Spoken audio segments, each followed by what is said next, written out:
Bonsoir et bienvenue à tous sur la chaîne Hackschool, la chaîne de sécurité informatique. Aujourd'hui, nous aborderons le point de la cryptographie. Nous verrons les principes généraux en cryptographie. C'est quoi la cryptographie?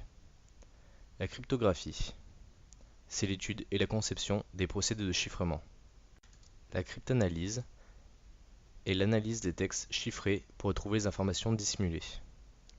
Les protagonistes habituels: Alice et Bob.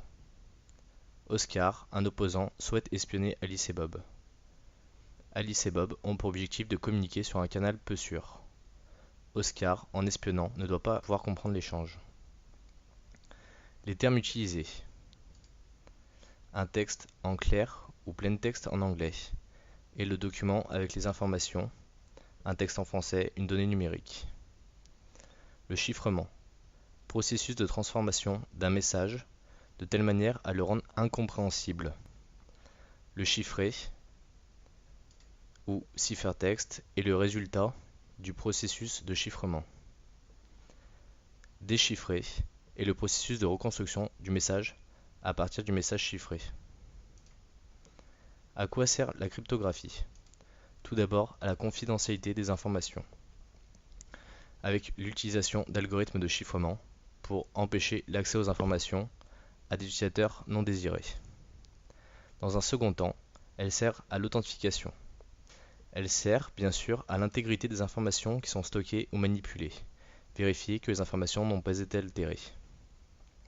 Et pour finir, elles servent de signature, avec la non-répudiation des informations. La première cryptographie militaire connue est la transposition spartiate, 5e siècle avant Jésus-Christ, avec le cital, un bâton avec une lanière de cuir enroulée. Pour chiffrer, le scribe écrivait le mot de façon horizontale. La personne qui réceptionnait le message, pour le déchiffrer, devait avoir un bâton de même diamètre. Un peu plus tard est apparue la substitution de César. César choisissait ses généraux. Il leur attribuait un numéro à chacun. Ce numéro allait servir de décalage pour les chiffrements.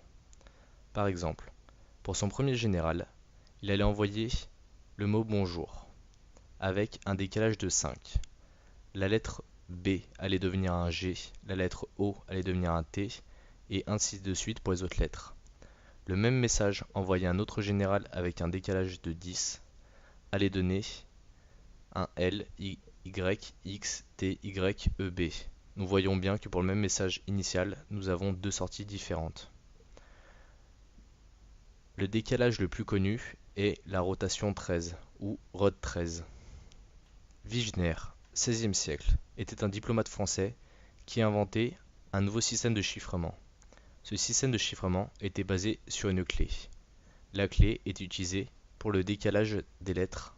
Dans un premier temps, il faut faire correspondre chaque lettre de l'alphabet avec un numéro. Le A vaut 0, B1, C2, D3, ainsi de suite, jusqu'à la lettre Z. Prenons notre clé Hackschool. Pour chaque lettre, nous allons mettre sa correspondance avec le numéro. Prenons le plaintext Vive la cryptographie. Appliquons lui la clé Hackschool. Le V avec la clé H donne un décalage de 7, nous obtiendrons donc la lettre C. La lettre I de Vive la cryptographie avec la lettre A de la clé donne un décalage de 0, donc ça nous donnera en cipher un I. Ainsi de suite pour tout le message. Une fois que le message a dépassé la taille de la clé, on répète la clé ainsi de suite. Un autre chiffrement beaucoup plus récent, qui est apparu pendant la Seconde Guerre mondiale. Un Allemand, Arthur Serbius, un soldat, crée la machine Enigma. Cette machine permettait de chiffrer les messages allemands pour leur communication. Pour s'opposer à lui, un groupe de mathématiciens anglais, dont Alan Turing. Ils ont essayé, pendant plusieurs années, de déchiffrer ce chiffrement. Son principe de fonctionnement. En entrée, un clavier, tout simplement un clavier QWERTY. Ce clavier, lorsqu'on appuyait sur une touche, allumait une lampe. Cette lampe éclairait un rotor. Le premier rotor était composé de 26 lettres. Le second, pareil, le troisième en était de même. Prenons la lettre A. Avec une impulsion, elle passait dans le rotor 1, qui donnait la lettre C, puis la lettre D, et la lettre B, elle passait dans un réflecteur qui répétait la lumière dans l'autre sens.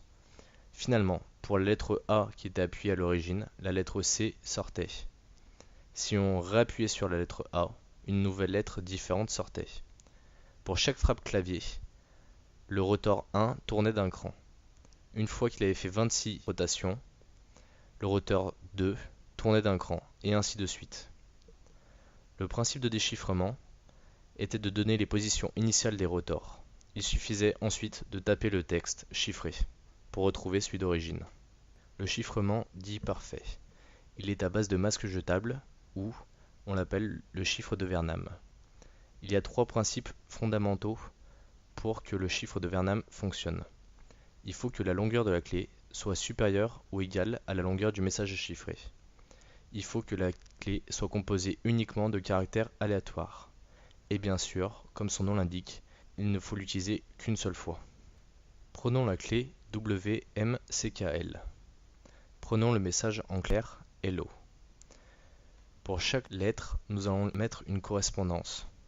Le A sera 0, B1, C2, D3, jusqu'à la lettre Z qui vaudra 25. Pour chiffrer, nous allons prendre la correspondance de chaque lettre du message Hello. H7, 4, E, 11L, 11L, 14O. Ensuite, nous allons faire de même avec le masque. Nous allons additionner ces deux valeurs. H plus W va donner 7 plus 22 qui nous donnera 29. E plus M, 14 plus 12 qui nous donnera 16. Le résultat sera le chiffre et s'il dépasse 26, il faudra lui enlever 26 car c'est un modulo 26. Pour le déchiffrement, on prend les valeurs de notre chiffré qui sont DQNVZ et alors le D vaut 3, le Q vaut 16, le N vaut 13, le V 21, le Z vaut 25. Nous allons lui soustraire le masque et nous obtenons des valeurs. Si nous obtenons des valeurs négatives, nous complétons pour arriver jusqu'à 26. Aujourd'hui, beaucoup de personnes ont dû entendre parler du chiffrement symétrique, comme l'AES ou le DES. Le principe est simple. Alice et Bob souhaitent communiquer. Pour cela, Alice chiffre le message avec une clé secrète. Elle transmet cette clé secrète discrètement à Bob par un autre canal de communication, celui sur lequel elle va faire transiter le message chiffré. Alice envoie le message chiffré à Bob de façon publique. Si Eve ou Oscar l'interceptent, il ne sera pas en capacité de le lire. Par contre, Bob, grâce à sa clé secrète, sera capable de le déchiffrer. Pour finir, le chiffrement asymétrique, avec des algorithmes comme le RSA. Prenons deux acteurs, une princesse et un chevalier qui souhaitent discuter. Cependant, ils ne veulent pas que le messager puisse lire les messages qu'ils s'envoient. La princesse prend un coffre, elle écrit un message, elle met son cadenas vide dedans et ferme avec le cadenas du chevalier. Elle transmet le coffre fermé avec le cadenas du chevalier au messager qui le transmet au chevalier. Le chevalier l'ouvre, écrit sa lettre à lui, pose le cadenas fermé de la princesse sur le coffre et bien sûr au préalable il faut qu'il mette son cadenas ouvert à lui dedans. C'est le principe des clés privées, clés publiques. La clé publique est le cadenas qui est ouvert, la clé privée est la clé pour pouvoir ouvrir le cadenas. Je vous remercie à tous d'avoir suivi cette vidéo, j'espère que ça vous a plu, j'espère que vous avez appris des choses et surtout n'hésitez pas à me dire ce que vous en pensez en commentaire. Merci, au revoir.